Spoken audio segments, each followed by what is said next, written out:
Bismillahirrahmanirrahim. Assalamualaikum warahmatullahi wabarakatuh. Innal hamdalillah nahmaduhu wa nasta'inuhu wa nastaghfiruh wa na'udzu billahi min shururi anfusina wa min sayyiati a'malina. Man yahdihillahu fala mudilla lahu wa man yudlil fala hadiya lahu. Wa asyhadu an la ilaha illallah wahdahu la syarika lahu. Wa asyhadu anna Muhammadan abduhu wa rasuluhu la nabiyya wa la rasula ba'dah. Subhanaka la ilma lana illa ma 'allamtana innaka antal alimul hakim.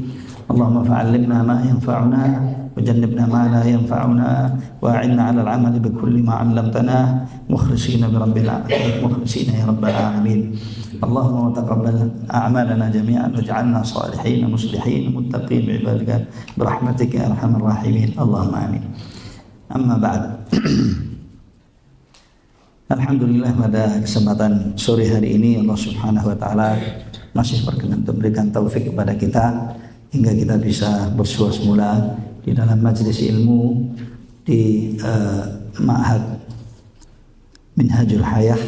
Semoga kajian ini nantinya berjalan lancar dari awalnya hingga akhirnya, dan semoga membawa berkah bagi kita semuanya dan datang bagi kita kajian ini dengan ilmu yang bermanfaat yang bisa mengarahkan kita kepada ridha Allah Subhanahu wa taala dan menjauhkan kita dari murka Allah Subhanahu wa taala.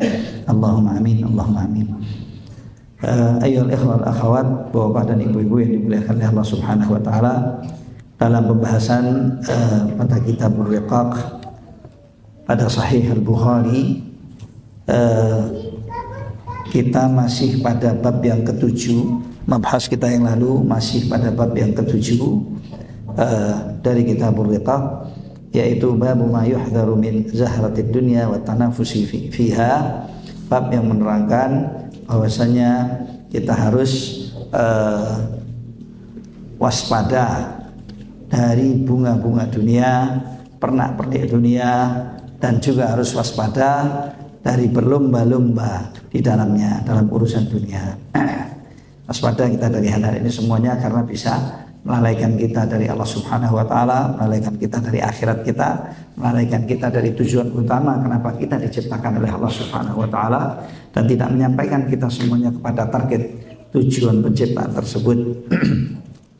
Nah, karena pentingnya maka Imam Bukhari meletakkan bab ini. Kemudian di dalam bab ini ada beberapa hadis Nabi sallallahu alaihi wasallam yang diirad dan disebut oleh Imam Bukhari rahimahullah taala. Dan hadis yang pertama yaitu hadisnya Amr bin Auf, salah seorang sahabat Nabi sallallahu alaihi wasallam yang dulu pernah mengikuti peperangan Badar bersama Rasulullah SAW. Beliau menceritakan sebuah kejadian yang terjadi di zaman Nabi SAW. Hadis ini di pertemuan yang lalu sudah kita sebutkan, nggak salah ya. Sudah saya sebutkan, tapi belum sempat kita kaji ke dalam ya. Dan hari ini alhamdulillah terjemahan sudah ada di tangan Anda semua ya. Nah, alhamdulillah sudah masing-masing sudah memegang bukunya, ini akan lebih memudahkan. Beliau berkata bahwasanya Rasulullah SAW telah mengutus sahabat beliau yaitu Abu Ubaidah Abu Ubaidah bin Jarrah radhiyallahu ta'ala anhu wa ardahu, yang dijuluki sebagai kepercayaan umat ini. Maksudnya orang kepercayaan dalam umat yang dipercayai oleh Rasulullah SAW untuk urusan umat, dan orang yang berhak mendapatkan julukan kepercayaan itu karena memang prestasi dini dan keagamaan yang digapai olehnya. Ini julukan yang seagung, orang yang paling amanah di dalam umat ini, atau orang yang bisa diamanahi di dalam umat ini, bukan julukan ringkih, bukan julukan ringan. Nah, semua orang mampu untuk menggapainya ya. Nah, beliau ini menggapai julukan tersebut. Dan yang menyebut beliau sebagai kepercayaan umat ini atau orang yang terpercaya di dalam umat adalah baginda Rasulullah SAW. Baginda Rasulullah SAW. Jadi ini bukan karena ijazah dan syahadah yang dikeluarkan oleh lembaga-lembaga tertentu, baik lembaga pendidikan, pemerintahan ataupun apa tidak. Tetapi baginda Rasulullah SAW langsung memberikannya kepada Abu Ubaidah ibn Jarrah radhiyallahu taala anhu ardhahu. Dan julukan maupun gelar yang seperti ini bukan hanya dihasilkan dari upaya belajar teoritis, mendengar ayat-ayat Quran, mendengar hadis-hadis Nabi, menghafal kaidah-kaidah ilmiah, baik akidah maupun fikih atau hadis atau tafsir atau ini atau itu, tidak. Tapi bukan artinya orang yang seperti ini kemudian nggak tahu atau kurang maklumat ilmiahnya, nggak mungkin.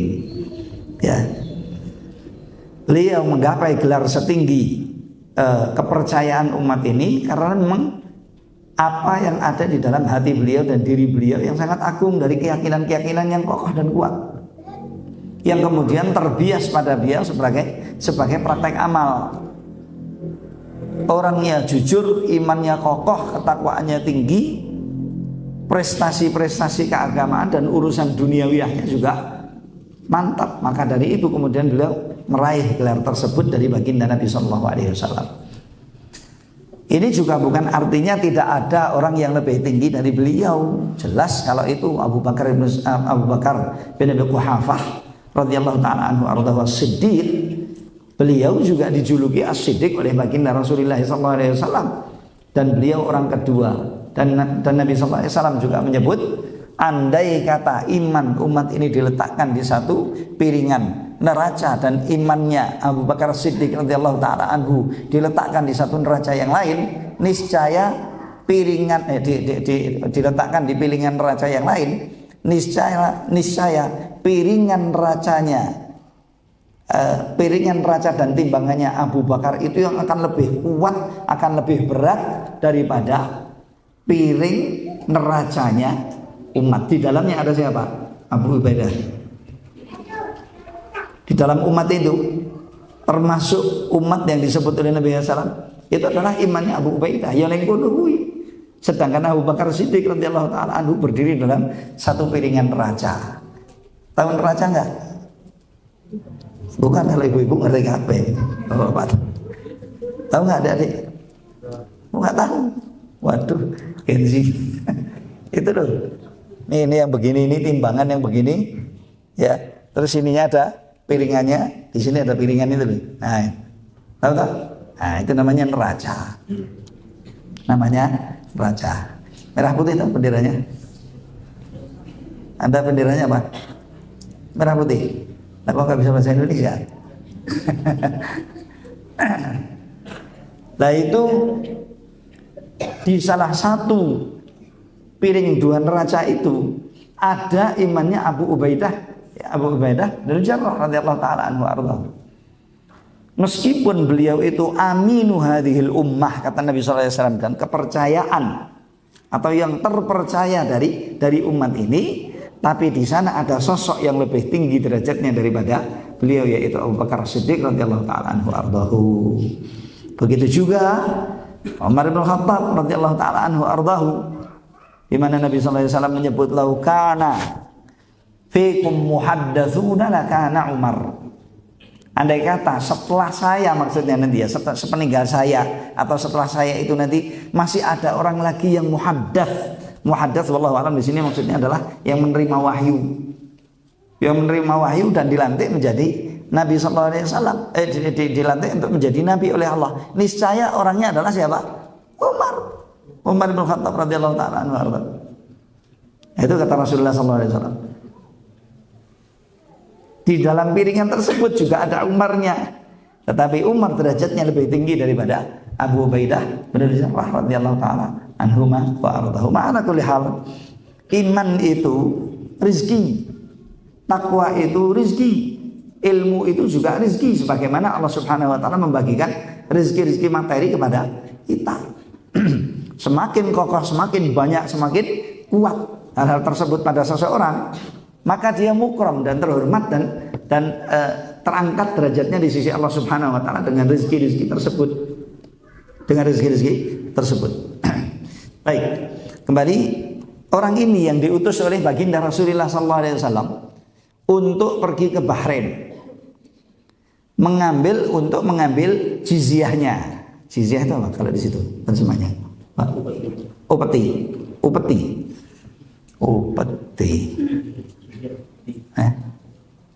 Ya jizyah. Saya kira upeti mungkin sedikit beda ini. Sedikit beda. Dan nanti terjemahan ini kita nyari-nyari paling cepat dapat terjemahannya ini.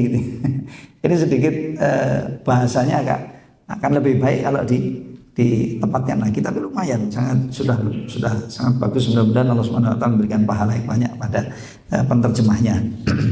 Tapi ya kapanpun siapapun jenenge wong mesti nek kurangi gitu. Pasti ada salah-salah dan kekurangannya. Baik.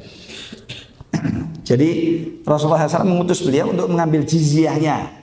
Kalau di situ diartikan upeti, tapi upeti mungkin agak sedikit berbeda daripada jizyah. Jizyah adalah sejumlah harta yang jumlahnya ringan dan tidak memberatkan pemiliknya dari orang-orang kafir yang tidak mau masuk Islam, Lalu sejumlah harta itu diberikan kepada negara Islam untuk melindungi mereka. Ini bukan pajak, ini bukan upeti, ini bukan, tetapi ini pemberian yang diberikan oleh mereka, ditetapkan oleh kaum muslimin, dan pemberiannya nggak mahal, ringan, untuk personal, untuk keluarga, untuk perusahaan, atau untuk apa saja pokoknya.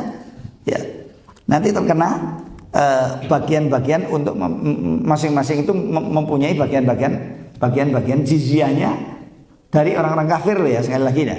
Orang kafir membayar kepada negeri Islam, dijamin oleh negeri Islam keamanannya. Berbeda dengan sebagian negara kaum muslimin hari ini yang membayar kepada negara kafir untuk dijaga keamanannya, biayanya dan pembayarannya. La ilaha illa anta subhanaka inna kunna minadh dhalimin. Mahalnya luar biasa dan enggak karu-karuan. Ya, sampai mungkin ratusan triliun. Baik. Wa kana Rasulullah sallallahu alaihi wasallam huwa salaha ahlal Bahrain. Nah, Rasulullah SAW sudah mengadakan musalahah dan perjanjian antara beliau dengan orang-orang Bahrain, daerah negeri Bahrain, untuk menjamin keamanan mereka. Mereka tidak wajib untuk masuk Islam dan mereka tidak diajak perang karena memang tidak mau perang, tapi maunya membayar jizyah untuk dijamin keamanannya. Nanti kalau ada peperangan, ada orang yang ada negeri ataupun orang-orang tertentu yang memerangi orang-orang Bahrain, niscaya Rasulullah SAW dan muslimin semuanya akan turun ke negeri mereka dan membela dan membantu mereka. Di mana membelanya? Di soft dan barisan-barisan depan. Mereka yang dilindungi. Padahal mereka semuanya kafir tuh.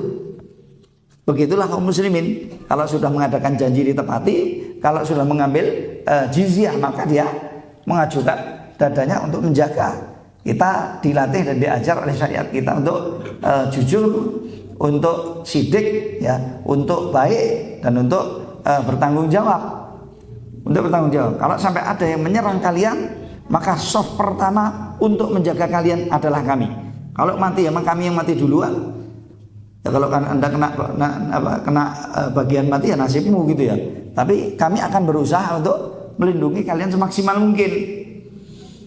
Bayaran upeti itu nggak sama dengan upaya penjagaan mereka, dan nggak sama dengan roh-roh mujahidin muslimin yang terenggut nyawanya saat membela mereka. Tapi itu semuanya dipenuhi. Itulah ajaran din kita. Dan Rasulullah SAW menjadikan penanggung jawab mereka di negeri Bahrain Kalau sekarang seperti apanya ya, gubernurnya atau pokoknya penanggung jawab yang diutus oleh Rasulullah SAW untuk bertanggung jawab di negeri Bahrain. Beliau adalah Al-Ala ibn al-Hadrami. Al-Ala ibn al-Hadrami radhiyallahu taala anhu wa ardi. Radhiyallahu taala anhu arda. Lah orang-orang Bahrain memenuhi janjinya. Setiap tahun mereka memberikan upetinya, memberikan jizyahnya tadi. Memberikan jizyahnya. Pada tahun itu yang diutus untuk mengambil adalah Abu Ubaidah radhiyallahu anhu. Sampailah Abu Ubaidah ke Madinah pada waktu subuh. Faqadima Abu Ubaidah bimalin minal Bahrain. Datanglah Abu Ubaidah pada waktu subuh masuk ke kota Madinah dengan membawa harta dari Bahrain. Dan sangat masyhur di Madinah bahwasanya harta jizyah yang paling berharga dan banyak itu biasanya diberikan oleh ahlul Bahrain, orang-orang negeri Bahrain. Maka siapapun yang diutus oleh Rasulullah ke Bahrain, nah itu mesti dihafal tuh namanya. Siapa yang diutus oleh Rasulullah ke Bahrain, nah itu ditunggu-tunggu nanti kedatangannya. Kenapa? Biasanya gawatnya itu, bawaannya itu banyak dan bermacam-macam, ya. Kemudian beliau datang bertepatan dengan waktu salat subuh. Fasami'atil ansar, para mukminin Ansar mendengar kedatangan Abu Ubaidah, karena Abu Ubaidah juga termasuk Ansar yang diutus oleh Nabi SAW. Fawafathu salatus subhi ma Rasulillah SAW, bertepatan dengan waktu salat subuh bersama Rasulullah SAW. Dan beliau mengatakan, falamman sarafa ta'arradu lahu. Nah, ketika Nabi SAW selesai dan usai mengimami salat subuh, tiba-tiba Ansor radhiyallahu ta'ala anhu, biasanya ya kalau habis salat subuh duduk zikir, setelah zikir terus mereka segera kembali ke kediaman dan ke rumah-rumah mereka. Tapi khusus hari ini ada suatu informasi penting dan kabar yang menarik. Akhirnya apa? Beliau setelah selesai subuh bukannya segera bergegas kembali ke rumah, tapi justru malah duduk di hadapan Nabi SAW. Di situ artinya apa? Disebutnya apa? Setelah berjamaah, mereka menghadap ke Rasulullah, bukan menghadap. I'tarad itu duduk di hadapannya Rasulullah SAW sengaja gitu.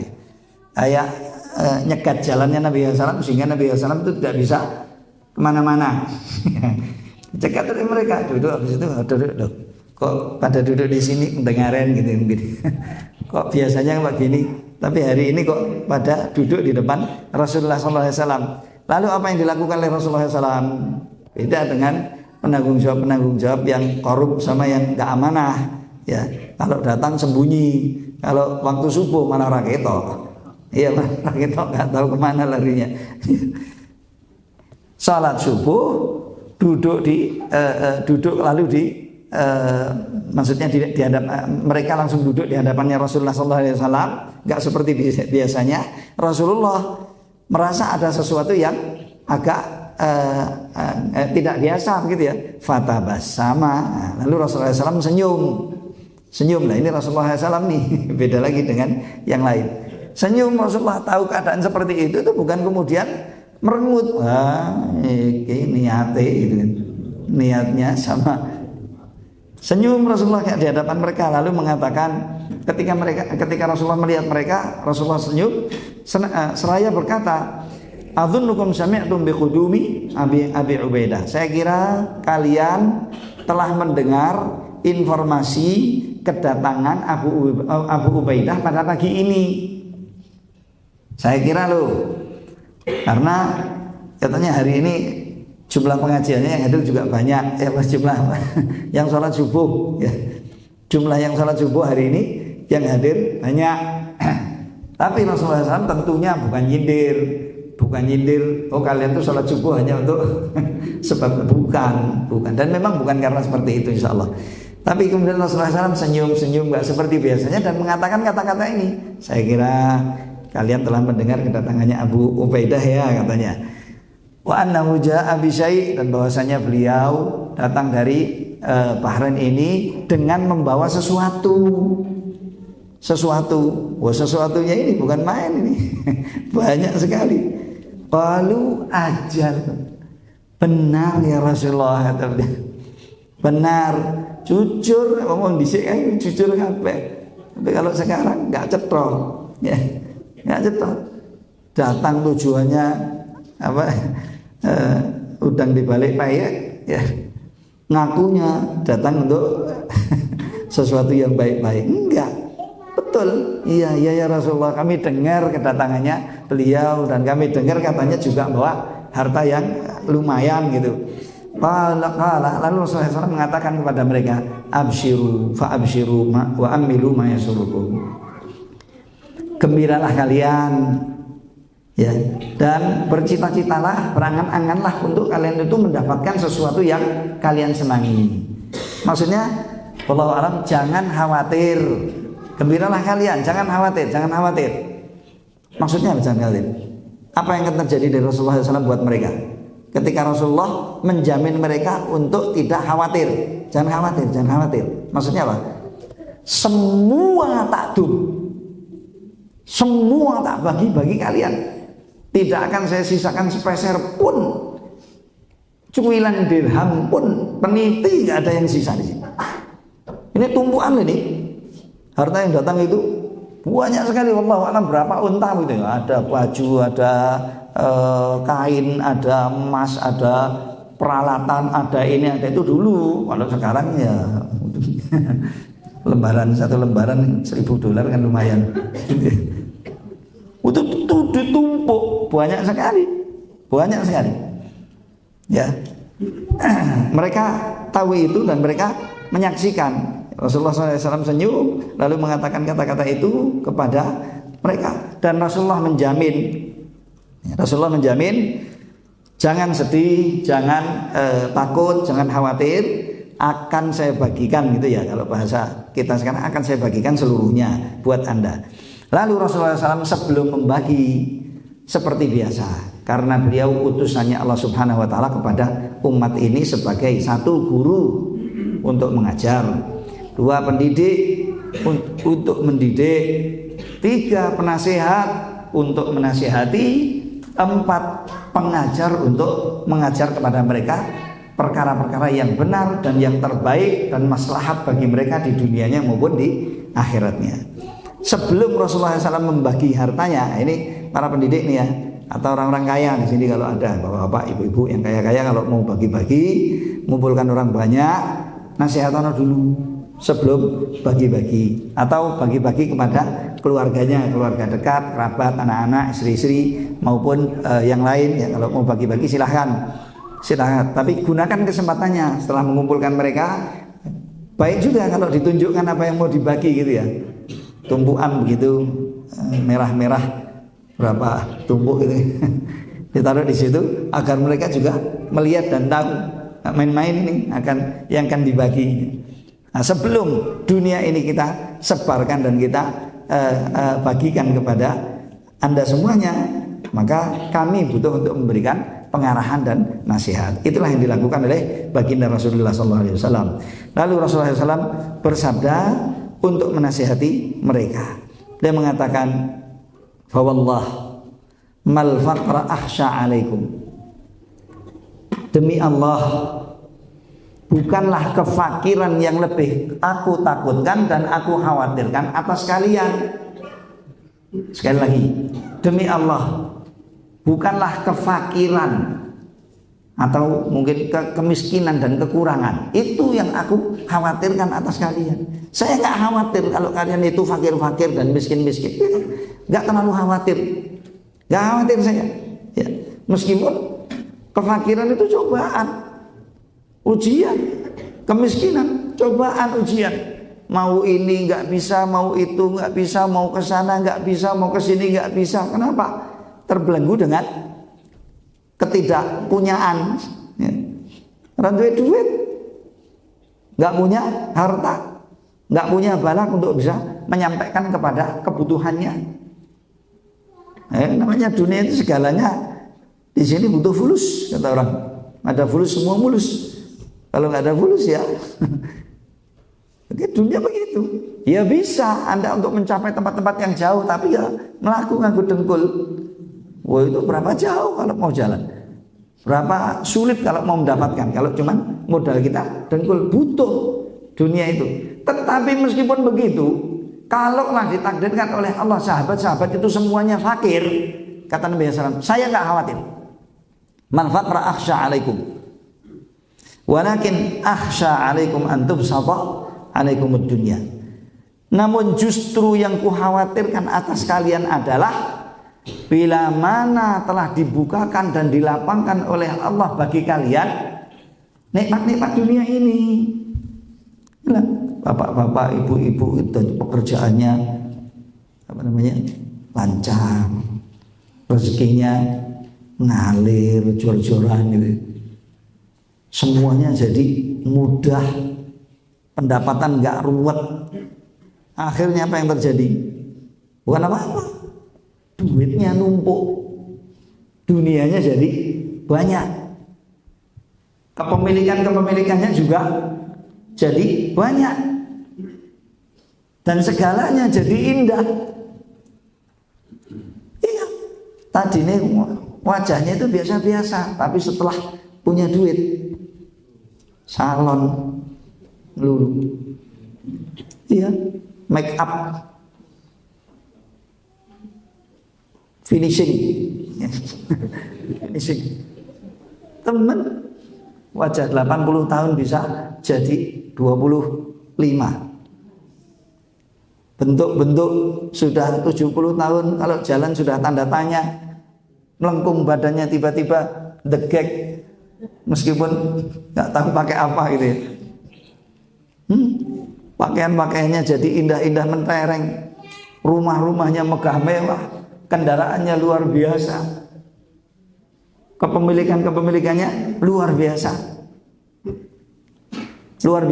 banyaknya dan indahnya. Gak bisa dia melihat kawannya, tetangganya, orang lain punya lebih bagus, lebih baik itu ya. Kalau sekarang bukan tetangga orang, tetangga kerabatnya di kota lain, bahkan tetangga negara pun, bahkan orang-orang kaya di negara lain bisa kita lihat kekayaannya, bisa kita lihat kepemilikannya, bisa kita lihat dunianya, bagaimana cara-cara hidup mereka, bagaimana style-style hidup mereka. Barat bisa kita lihat, Arab bisa kita lihat, India bisa kita lihat, Cina kita bisa lihat. Barang-barang yang dimiliki oleh mereka hari ini malah bisa kita akses untuk kita beli. Kita bisa beli barang-barang dari Cina, bisa beli barang-barang dari Eropa, bisa beli barang-barang dari Amerika, bisa beli barang-barang dari luar negeri. Belinya di mana? Kasur neng kamar. Enak, tiba-tiba datang sendiri, diantarkan, meskipun rumah Anda tuh loh di hutan mana ini, nyampe, betul nyampe barangnya. Ini yang saya lihat kemarin itu tiba-tiba hari ini sudah ada di depan mata. Kenapa? Bastud dunia, kelapangan dunia, paparan dunia, kemudahan dunia dibukakan oleh Allah bagi mereka. Ingat ya Pak, Bu, ingat ikhwan, Pak akhwat, ingat nih. Ini Rasulullah SAW berbicara kapan? 1500 tahun yang lalu, 1400 tahun yang lalu lebih. Rasulullah SAW berbicara itu di mana? Masjid Nabawi. Rasulullah SAW berbicara dengan siapa? Ansor, ini yang datang duduk di depannya Nabi SAW, yang duduk yang nyegat Nabi SAW mari salat subuh itu siapa? Ansor, yaitu ahli Madinah, orang-orang saleh, orang-orang taqi, bertakwa, orang-orang yang luar biasa, derajat mereka tinggi. Nabi SAW mengatakan, saya tidak khawatir atas kalian kefakiran. Justru yang saya khawatirkan atas kalian adalah bila Allah Subhanahu wa ta'ala membentangkan atas kalian apa? Nikmat-nikmat dunia. Apalagi saya sama Anda, orang-orang hari ini. Keimanannya ya begini, keislamannya ya begini, ketakwaannya ya begini, keadaannya juga begini, ibadah kita ya begini, akhlak kita ya begini, urusan kita ya begini. Terus jarak antara kita dengan Nabi Sallallahu Alaihi Wasallam sudah berapa, dan jarak antara kita dengan datangnya Dajjal tinggal berapa? Tinggal berapa? Dan zaman kita ini, insya Allah, wallahu a'lam, insya Allah inilah yang disebut dengan zaman-zaman fitnah, atau bahkan sebelum ini. Tapi sekarang dengan kemajuan teknologi dan informasi hari ini, dahsyat sekali fitnah-fitnah ini, cobaan-cobaan hidup dan cobaan-cobaan beragama kita. Coba kalau nggak percaya, wis HP saja atau internet saja sudah, internet saja. Coba Anda lihat di situ. Andai kata zaman ini nggak ada internet, anak-anak kita soleh semuanya insya Allah. Siti yang macam-macam itu. Andai kata masih belum ada internet tuh ya, akhlak masih terjaga, adab baik, ibadah genah, orang beribadah dengan dorongan takwa, takut kepada Allah Subhanahu wa taala karena keimanannya, tidak bermaksiat karena takwa dan imannya, minimal meninggalkan maksiat karena izin. Sekarang terbalik loh, mau takwa izin, mau beriman izin, mau praktek dengan sunnah Nabi Sallallahu Alaihi Wasallam izin, malu, maksiat. Sudah nggak ada malunya, sudah nggak ada izinnya. Coba siapa yang ngajari mereka? Siapa yang didik mereka? Siapa yang mendidik mereka berikut? Siapa yang didik anak-anak kaum muslimin hari ini mengakses hal-hal yang dahsyat untuk merusak pemikiran mereka dan merusak hati mereka, iman mereka, sehingga sejak kecil sudah sulit untuk diarahkan kepada yang baik. Sejak kecil wis kualik. Saya nggak tahu tadi itu kok bisa ngelihat ketemu ada anak kecil stroke umur 9 tahun. Gara-gara ini Pak, kakek ngapain? Kakek ngutek-ngutek HP. Kok bisa stroke? Iya stroke. Gara-garanya HP, game sama macam-macam itu. Parah lu. Rasa malu hilang, kebebasan kebablas di jor-jor ya. Sampai orang mau beragama jadi malu, orang mau maksiat jadi mudah. Dan akhirnya karena dunia sudah terbalik, generasi muda kita, anak-anak muda kita enak iblis tinggal nyuruh menutup selaku dewe, jadi bodoh-bodoh semua. Kecuali yang dirahmati oleh Allah Subhanahu wa taala. Ringkeh ya kan? Ini baru satu tok, internet. Belum hal-hal lain. Silakan lihat ya. Zaman ini kalau bukan zaman fitnah itu terus kapan meneh? Terus apa lagi yang namanya fitnah? Dulu kata teman-teman, sebagian teman saya di sana, sekarang ada Dr. Ali. Kata beliau sebelum masuknya televisi, yang memasukkan televisi di Saudi itu dulu Raja Faisal. Padahal Raja Faisal itu luar biasa. Anda dengar sendiri toh, dia yang menyemangati kaum muslimin untuk jihad fisabilillah, dia yang menyemangati untuk memerangi Zionis dan Israel. Apa ketika diwawancarai, apa keinginan Anda saat Anda berkuasa saat ini? Satu, apa? Menghancurkan negeri Israel. Waduh. Ya benar. Tapi rupanya beliau itu yang memasukkan televisi di Saudi. Nah ini alat saya tahu, serasa diajari mudeng kabeh, namanya alat saya paham. Cuma ketika sudah menyebar luas sampai ke sana ke sini, mana ada sekarang televisi digunakan yang manfaat itu mana ada? Ada, tapi manfaatnya lebih jelek, lebih sedikit daripada mudaratnya. HP berikutnya, HP sekarang di tangan orang itu lebih banyak maslahatnya dan manfaatnya atau mudaratnya? Jujur aja, jujur apa ya? Jawab apa? Lebih banyak manfaatnya apa? Manfaat bagi iblis untuk merusak segalanya. Sampai takut nih kita ini kembali ke Allah Subhanahu wa taala gawane kayak gini. Kuat memang. Jarang loh yang megang alat komunikasi itu kemudian maksimal dalam penggunaannya untuk hal-hal yang baik. Kalau bisa itu luar biasa, itu bantuan untuk banyak hal. Manfaat-manfaat yang besar. Nah ini nasihat ini disampaikan oleh Rasulullah SAW kepada Ansor, dan Rasulullah khawatir kepada Ansor. Lalu kalau waktu itu yang di depannya Rasulullah SAW, yang di depannya Rasulullah itu kita harus biar Rasulullah ngomong apa? Apa yang mau disampaikan oleh Rasulullah pada kita ini? Ansor aja ditakuti dan dikhawatirkan keimanannya bila tertipu dan terbohongi oleh dunia dan teruji dengan dunia. Ansor sekali lagi radhiyallahu anhum itu dikhawatirkan oleh Nabi SAW. Lalu bagaimana dengan kita? Walakin akhsha alaikum an tubsata alaikumud dunya kama busitat ala man kana qablakum. Justru yang saya khawatirkan adalah bila mana dunia ini dibentangkan oleh Allah kepada kalian sebagaimana dunia telah dibentangkan oleh Allah atas umat-umat sebelum kalian. Akibatnya apa? Bila mana dunia itu telah dibentangkan oleh Allah kepada kalian, rezeki dunia ini dipermudah oleh Allah kepada kalian, akibatnya kalian sugih-sugih, kaya-kaya dengan dunia, fatanafasuha kama tanafasuha, akibatnya kalian akan berlomba-lomba dalam kurung untuk banyak-banyakan mendapat dunia sebagaimana mereka dulu telah berlomba-lomba untuk mendapatkan banyaknya dunia.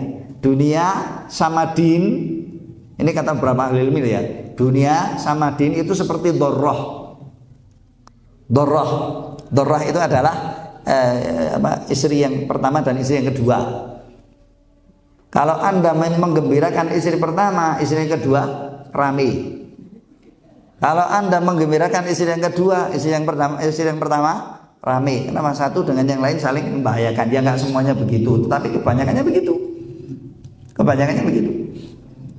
Kalau Anda memakmurkan akhirat Anda dan din Anda, dunia Anda kuar-kuar.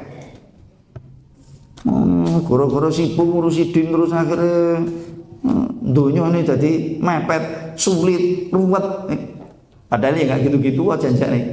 Dapat, alhamdulillah, dunia dapat aja gitu. Dipermudah oleh Allah Subhanahu Wa Taala. Karena kita yakin bahwasanya tidak akan mungkin ada orang mati kecuali rezekinya sudah terputus. Ada nggak? Ya Allah, astagfirullahaladzim. Baik.